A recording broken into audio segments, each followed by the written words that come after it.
Hi friends, ಹೇಗಿದ್ರೆ ಎಲ್ಲರೂ welcome back to my channel. ಇವತ್ತು ನಾನು ಅಕ್ಸೆ ಬೀಜದ ಚಟ್ನಿ ಮಾಡ್ತಾ ಇದ್ದೀನಿ. ಈ ವಿಡಿಯೋನ ನಾನು ಅಂದರೆ ಈ ರೆಸಿಪಿನ ನಾನು ನಿಮ್ಮ ಜೊತೆ ಶೇರ್ ಮಾಡಬೇಕು ಅಂತ ಐಡಿಯಾ ಇರಲಿಲ್ಲ. ನಾನು ಸುಮ್ಮನೆ ಡೈಲಿ ಯೂಸ್ಗೆ ಅಂತ ಮಾಡ್ಕೋತಾ ಇದ್ದೆ. ಬಟ್ ಅದರ ಬೆನಿಫಿಟ್ಸ್ ನೋಡಿ ನನಗೆ ನೀವು ಡೆಫಿನೆಟ್ ಆಗಿ ನಿಮಗೂ ಕೂಡ ನಾನು ಅದನ್ನು ಆ ವಿಷಯನ ತಿಳಿಸ್ಬೇಕು, ಆ ಬೆನಿಫಿಟ್ಸ್ ಎಲ್ಲ ಅಂಥೇಳಿ ವಿಡಿಯೋನ ಇವಾಗ ಸ್ಟಾರ್ಟ್ ಮಾಡ್ತಾ ಇದ್ದೀನಿ. ಇದೇನಪ್ಪ ಅಂತ ಹೇಳಿದ್ರೆ ಫ್ಲಾಕ್ಸ್ ಸೀಡ್ಸು ಬೇಗ ರಿಸಲ್ಟ್ ಕೊಡುವಂಥದ್ದು ಫುಡ್ ಇದು. ಹಾಗಾಗಿ ಇದನ್ನು ನೀವು ಡೆಫಿನೆಟ್ ಆಗಿ ಟ್ರೈ ಮಾಡಿ. ಏನೇನೆಲ್ಲ ನಾನು ಬೆನಿಫಿಟ್ಸ್ ಹೇಳ್ತಾ ಹೋಗ್ತೀನಿ. ಮೋಸ್ಟ್ ಇಂಪಾರ್ಟೆಂಟ್ ಲೇಡೀಸ್ಗೆ ತುಂಬಾ ಒಳ್ಳೆಯದು.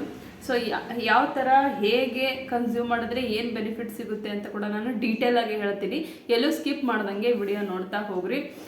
ಎಲ್ಲ ನಮಗೆ ಏನು ಗೊತ್ತಾ, ನಮ್ಮ ಮನೆಯಲ್ಲೇ ಅಂದರೆ ನಾವು ಸಾಂಪ್ರದಾಯಿಕವಾಗಿ ನಮ್ಮ ಪೂರ್ವಜರು ಏನೆಲ್ಲ ಯೂಸ್ ಮಾಡ್ತಾ ಬರ್ತಿದ್ರಲ್ಲ, ನಮ್ಮ ಸಾಂಪ್ರದಾಯಿಕ ಅಡುಗೆಗಳು, ಅದನ್ನು ಯೂಸ್ ಮಾಡ್ಕೊಂಡು ನಾವು ಎಷ್ಟೆಲ್ಲ ಹೆಲ್ತ್ ಬೆನಿಫಿಟ್ಸ್ ಪಡ್ಕೋಬೋದು ಅದು ನಮಗೆ ಗೊತ್ತೇ ಇಲ್ಲ.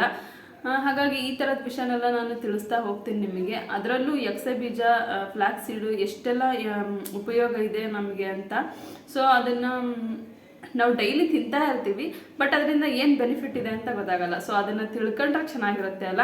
ಹಾಗಾಗಿ ಈ ವಿಡಿಯೋದಲ್ಲಿ ನಾನು ಶೇರ್ ಅಂದರೆ ಚಟ್ನಿ ಪುಡಿ ಮಾಡ್ತಾನೆ ಅದನ್ನು ಬೆನಿಫಿಟ್ಸ್ ಎಲ್ಲ ನಾನು ಹೇಳ್ತಾ ಹೋಗ್ತೀನಿ. ಹಾಗೆ ಎಲ್ಲ ಸ್ಕಿಪ್ ಮಾಡ್ದಂಗೆ ವಿಡಿಯೋ ನೋಡಿ. ಹಾಗೆ ಹೊಸದಾಗಿ ವಿಡಿಯೋ ನೋಡ್ತಾ ಇರೋರು ಸಬ್ಸ್ಕ್ರೈಬ್ ಮಾಡ್ಕೊಂಡು ವಿಡಿಯೋ ನೋಡಿ. ಇದೊಂದು ಇನ್ಫಾರ್ಮೇಟಿವ್ ವಿಡಿಯೋ ಆಗಿರೋದ್ರಿಂದ ಎಲ್ರಿಗೂ ಶೇರ್ ಮಾಡಿ, ಹಾಗೆ ಲೈಕ್ ಮಾಡಿ, ಹಾಗೆ ನಿಮ್ಮ ಅನಿಸಿಕೆ ಅಭಿಪ್ರಾಯನ ಕಮೆಂಟ್ ಮಾಡಿ ಹೇಳಿ. ಸೊ ಬನ್ನಿ ಇವಾಗ ವಿಡಿಯೋ ಸ್ಟಾರ್ಟ್ ಮಾಡೋಣ. ಫ್ಲಾಕ್ಸ್ ಸೀಡ್ಸ್ ಅನ್ನೋದು ನಮ್ಮ ದೇಶದ ಓಲ್ಡೆಸ್ಟ್ ಕ್ರಾಪ್. ಇದರಲ್ಲಿ ಒಮೆಗಾ 3 ಫ್ಯಾಟಿ ಆ್ಯಸಿಡ್ಸ್, ಆಮೇಲೆ ವಿಟಮಿನ್ ಬಿ, ಮ್ಯಾಗ್ನೇಷಿಯಮ್, ಮ್ಯಾಂಗನೀಸ್, ಆಮೇಲೆ ಇದು ರಿಚ್ ಇನ್ ಫೈಬರ್ ಕೂಡ ಹೌದು. ಹಾಗಾಗಿ ನಮ್ಮ ದೇಹದ ಹಾರ್ಮೋನ್ಸ್ನ ಬ್ಯಾಲೆನ್ಸ್ಡ್ ಆಗಿಡೋದಕ್ಕೆ ತುಂಬಾ ಸಹಾಯಕಾರಿಯಾಗಿದೆ. ಮುಖ್ಯವಾಗಿ ವುಮೆನ್ಸ್ ಫರ್ಟಿಲಿಟಿನ ಇದು ಇಂಪ್ರೂವ್ ಮಾಡುತ್ತೆ. ಹಾಗಾಗಿ ಕನ್ಸೀವ್ ಆಗೋ ಚಾನ್ಸಸ್ನ ಹೆಚ್ಚು ಮಾಡುತ್ತೆ ಈ ಫ್ಲಾಕ್ಸ್ ಸೀಡ್ಸ್. ಹಾಗಾಗಿ ಯಾರೆಲ್ಲ ಬಂಜೆತನದಿಂದ ಬಳಲ್ತಾ ಇರ್ತೀರಲ್ಲ, ಅವರು ಡೈಲಿ 1 ಟೀ ಸ್ಪೂನ್ ಅಷ್ಟು ಅಕ್ಸೆ ಬೀಜನ ಹುರಿದು ಚೆನ್ನಾಗಿ ಅಗದು ತಿಂದು ಚೆನ್ನಾಗಿ ನೀರು ಕುಡಿಬೇಕು. ಹಾಗೆ ಈ ಅಕ್ಸೆ ಬೀಜ ಕೊಲೆಸ್ಟ್ರಾಲ್ ಲೆವೆಲ್ಸ್ನ ಲೋ ಮಾಡುತ್ತೆ, ಬ್ಲಡ್ ಪ್ರೆಷರ್ನ ರೆಡ್ಯೂಸ್ ಮಾಡುತ್ತೆ, ಹಾಗೆ ಬ್ಲಡ್ ಶುಗರ್ ಲೆವೆಲ್ಸ್ನ ಸ್ಟೆಬಿಲೈಸ್ ಕೂಡ ಮಾಡುತ್ತೆ. ಹಾಗೆ ಕ್ಯಾನ್ಸರ್ ವಿರುದ್ಧ ಪ್ರೊಟೆಕ್ಷನ್ ಕೂಡ ಕೊಡುತ್ತೆ ಈ ಅಕ್ಸೆ ಬೀಜ. ಹಾಗೆ ಡೈಜೆಸ್ಟಿವ್ ಸಿಸ್ಟಮ್ನ ಇಂಪ್ರೂವ್ ಮಾಡುತ್ತೆ, ಕಾನ್ಸ್ಟಿಪೇಷನಿಂದ ರಿಲೀವ್ ಮಾಡುತ್ತೆ. ಹಾಗೆ ನಾವು ಪ್ರತಿನಿತ್ಯ 1 ಸ್ಪೂನಷ್ಟು ಅಕ್ಸೆ ಬೀಜನ ಸೇವಿಸೋದ್ರಿಂದ ನಾವು ಓವರ್ ವೆಯ್ಟ್ ಆಗೋದನ್ನ ನಿಲ್ಲಿಸುತ್ತೆ. ಅಕ್ಸೆ ಬೀಜ ಬ್ಲಡ್ನ ತಳ್ಳಗೆ ಮಾಡುತ್ತೆ. ಹಾಗಾಗಿ ನಾವು ಹಾರ್ಟ್ ಅಟ್ಯಾಕ್ ಸಂಭವಿಸೋದನ್ನ ಇದರಿಂದ ತಡೆಗಟ್ಟಬಹುದು. ಸೊ ಫ್ರೆಂಡ್ಸ್, ಇವಾಗ ಬೆನಿಫಿಟ್ಸ್ ಎಲ್ಲ ಗೊತ್ತಾಯಿತು ನಿಮಗೆ. ಅದನ್ನು ಹೇಗೆ ಸೇವಿಸಬೇಕು, ಚಟ್ನಿ ಯಾವ ಥರ ಮಾಡೋದು ಅಂತ ತೋರಿಸ್ತೀನಿ. ಇಲ್ಲಿ ಅಕ್ಸೆ ಬೀಜ ಚಟ್ನಿ ಮಾಡೋದಕ್ಕೆ ನಾನು 3/4 ಬೌಲಷ್ಟು ಅಕ್ಸೆ ಬೀಜ, 2 ಬೆಳ್ಳುಳ್ಳಿ ಅಂದರೆ 2 ಗಡ್ಡೆ ಬೆಳ್ಳುಳ್ಳಿ, ಒಂದು ಸ್ವಲ್ಪ ಬೆಲ್ಲ, ಒಂದು ಸ್ವಲ್ಪ ಜೀರಿಗೆ, ಒಂದು ಸ್ವಲ್ಪ ಉಪ್ಪು ರುಚಿಗೆ ತಕ್ಕಷ್ಟು, 1 ಟೇಬಲ್ ಸ್ಪೂನಷ್ಟು ಖಾರದ ಪುಡಿ, ಒಂದು ಸ್ವಲ್ಪ ಕರಿಬೇವು ಸೊಪ್ಪು, ಇಷ್ಟೆಲ್ಲ ಇವಾಗ ರೆಡಿ ಮಾಡ್ಕೊಂಡಿದ್ದೀನಿ. ಇವಾಗ ಫಸ್ಟ್ ಅಕ್ಸೆ ಬೀಜನ ಹುರಿಬೇಕು ಚೆನ್ನಾಗಿ. ಲೋ ಫ್ಲೇಮಲ್ಲೇ ಚೆನ್ನಾಗಿ ಹುರಿಬೇಕು. ಅದು ಚಟಪಟ ಅಂತ ಸಿಡಿಯೋದಕ್ಕೆ ಸ್ಟಾರ್ಟ್ ಮಾಡುತ್ತೆ, ಅಲ್ಲಿವರೆಗೂ ಹುರಿಬೇಕು. ಸೊ ಅದು ಚಟಪಟ ಅಂತ ಸಿಡಿಯೋದಕ್ಕೆ ಸ್ಟಾರ್ಟ್ ಮಾಡಿದಾಗ ಎಲ್ಲ ಅಕ್ಸೆ ಬೀಜ ಹೊರಗಡೆ ಹಾರ್ತವಲ್ಲ, ಆವಾಗ ಒಂದು ಲಿಡ್ ಕ್ಲೋಸ್ ಮಾಡಿಡಬೇಕು.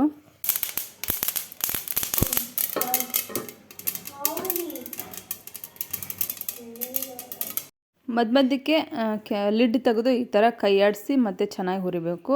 ಆದರೆ ಸೀದಬಾರ್ದು ಯಾವ ಕಾರಣಕ್ಕೂ. ಇದನ್ನು ಒಂದು ಪ್ಲೇಟಿಗೆ ಹಾಕಿ ತಣ್ಣಗಾಗೋದಕ್ಕೆ ಬಿಡಬೇಕು ಇವಾಗ. ಹಾಗೆ ಅಕ್ಸೆ ಬೀಜನ ಹುರಿದ್ಮೇಲೆ ಕರಿಬೇವು ಕೂಡ ಹುರಿಬೇಕು. ಹಾಗಂತ ಒಣ ಕರಿಬೇವಿದ್ರೆ ಹಾಕಬಾರ್ದು, ಹಸಿ ಈ ಥರ ಫ್ರೆಶ್ ಆಗಿರೋ ಕರಿಬೇವನ್ನೇ ಚೆನ್ನಾಗಿ ಫ್ರೈ ಮಾಡಿ ಹಾಕಬೇಕು.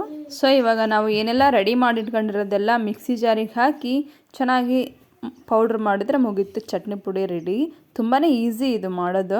ಟೇಸ್ಟ್ ಕೂಡ ತುಂಬ ಚೆನ್ನಾಗಿರುತ್ತೆ. ಜೋಳದ ರೊಟ್ಟಿ ಜೊತೆ, ಇದು ಮೊಸರು ಜೊತೆ ತಿಂದರೆ ಮಾತ್ರ ಸೂಪರ್ ಆಗಿರುತ್ತೆ. ಹೆಲ್ತ್ ಕೂಡ ತುಂಬಾ ಒಳ್ಳೆಯದು. ಈ ಥರ ಟ್ರೈ ಮಾಡಿ ನೋಡಿ.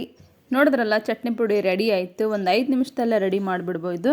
ಚಟ್ನಿ ಪುಡಿ ಅಲ್ಲದೇ ಯಾವ ಥರ ಸೇವಿಸ್ಬೇಕು ಅಂತ ತೋರಿಸ್ತೀನಿ. ಈಗ ನೋಡಿರಿ, ಇಲ್ಲಿ 3/4 ಟೀ ಸ್ಪೂನಷ್ಟು ನಾನು ಅಕ್ಸೆ ಬೀಜನ ಹುರಿದಿರೋದು ಬೆಳಗ್ಗೆ ಖಾಲಿ ಹೊಟ್ಟೆಗೆ ತಿನ್ನಬೇಕು. ಇದನ್ನು ಹುರಿದಾಗ ಅದರಲ್ಲಿರೋ ಟಾಕ್ಸಿನ್ಸ್ ಎಲ್ಲ ಹೊರಟೋಗುತ್ತೆ. ಹಾಗಾಗಿ ಹುರಿದು ತಿನ್ನಬೇಕು, ಹಸಿ ತಿನ್ನಬಾರ್ದು. ಹಾಗೆ ಅದನ್ನು ತಿಂದಮೇಲೆ ನೀರು ಮಾತ್ರ ತುಂಬ ಚೆನ್ನಾಗಿ ಕುಡಿಬೇಕು, ಜಾಸ್ತಿ.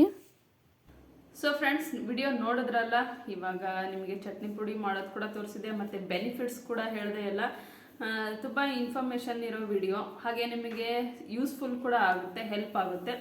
ಹಾಗಾಗಿ ಒಂದು ಲೈಕ್ ಮಾಡಿ. ಮತ್ತೆ ನೆಕ್ಸ್ಟ್ ವಿಡಿಯೋದಲ್ಲಿ ಸಿಗ್ತೀನಿ. Until then take care, all ಬಾಯ್.